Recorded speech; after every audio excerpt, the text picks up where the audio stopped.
Oke, kita mulai ya. Hari ini kita mau bedah satu pertanyaan yang penting banget. Gimana sih caranya membangun sebuah jembatan kepercayaan lewat pesan kita?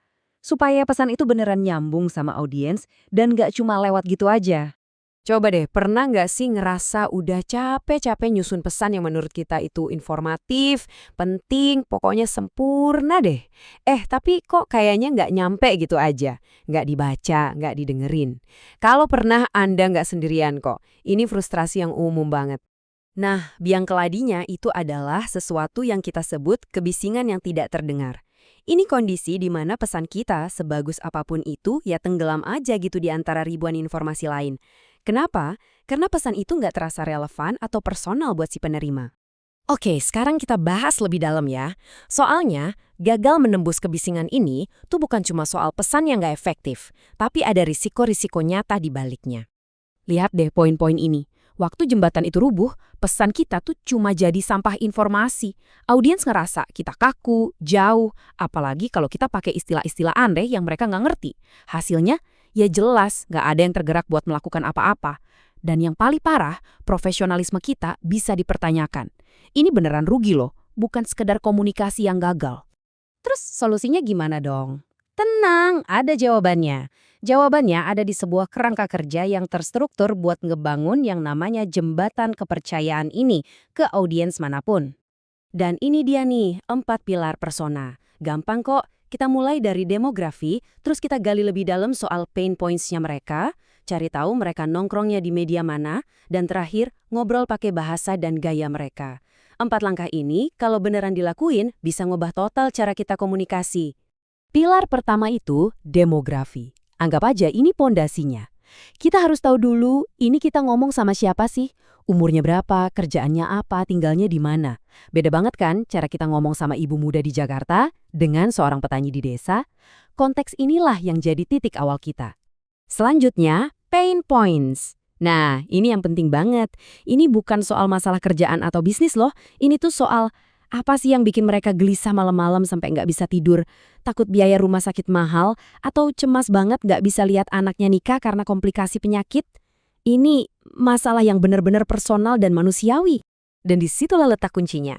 Memahami pain points itu adalah kunci emosional. Kepercayaan itu bukan soal angka dan data, tapi lahir dari rasa dimengerti. Waktu audiens ngerasa, wah dia ngerti banget ketakutan gue.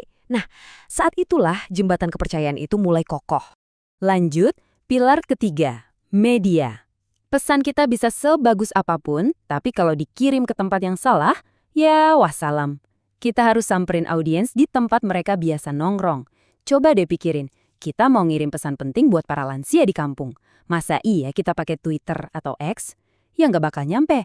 Justru grup WhatsApp arisan atau pengajian itu bisa jadi 100 kali lebih efektif.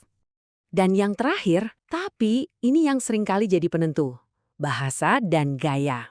Ini bukan cuma soal milih kata ya, ini soal gimana cara kita bikin orang merasa gue didengerin, gue dihargai. Pakai bahasa mereka itu adalah jalan tol untuk membangun kedekatan. Contohnya gampang banget. Lihat deh, kita sebagai profesional medis mungkin bilangnya hipertensi. Tapi buat orang awam, kata yang nyantol di kepala dan langsung klik itu ya darah tinggi. Simpel kelihatannya, tapi beda tipis ini yang nentuin pesan kita diterima atau mental. Oke, teorinya cukup ya. Sekarang gimana kalau kita lihat langsung prakteknya? Kita bedah sebuah studi kasus biar lebih kebayang. Yuk kita kenalan sama satu persona yang kita kasih nama Ibu Sari. Anggap aja dialah sosok perwakilan dari audiens yang mau kita ajak bicara. Nah, ini dia profilnya. Kita bedah satu-satu ya. Demografinya, perempuan, umur 38, ibu rumah tangga yang juga jualan online. Pain points-nya apa? Dia tuh khawatir banget anaknya kena stunting dan sebel sama birokrasi puskesmas yang ribet. Terus, dia mainnya di mana? Grup WhatsApp lingkungan sama nonton Facebook Reels, bukan di LinkedIn. Ngomongnya gimana? Santai, campur-campur bahasa, dan senang kalau dipanggil bunda. Tuh kan, dengan profil ini, Ibu Sari jadi kayak orang beneran bukan sekedar data statistik. Sampai sini, mungkin ada yang mikir, loh, ini kan spesifik banget. Gimana caranya bisa nyampe ke banyak orang?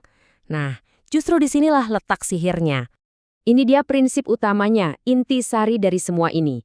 Jangan pernah bikin pesan untuk jutaan orang, karena itu sama aja kayak ngomong ke tembok. Sebaliknya, bikinlah pesan untuk satu orang saja. Satu orang bernama Ibu Sari.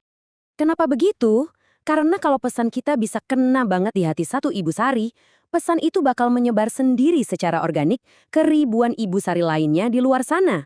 Kekuatan sebuah pesan itu justru datang dari fokus yang tajam, bukan dari jaring yang terlalu lebar. Jadi, sebagai penutup, saya mau lempar satu pertanyaan refleksi buat Anda. Di kerjaan Anda, di komunikasi Anda sehari-hari, siapakah Ibu Sari Anda?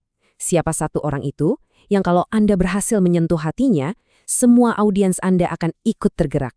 Coba temukan dia, karena dialah kunci dari semua ini.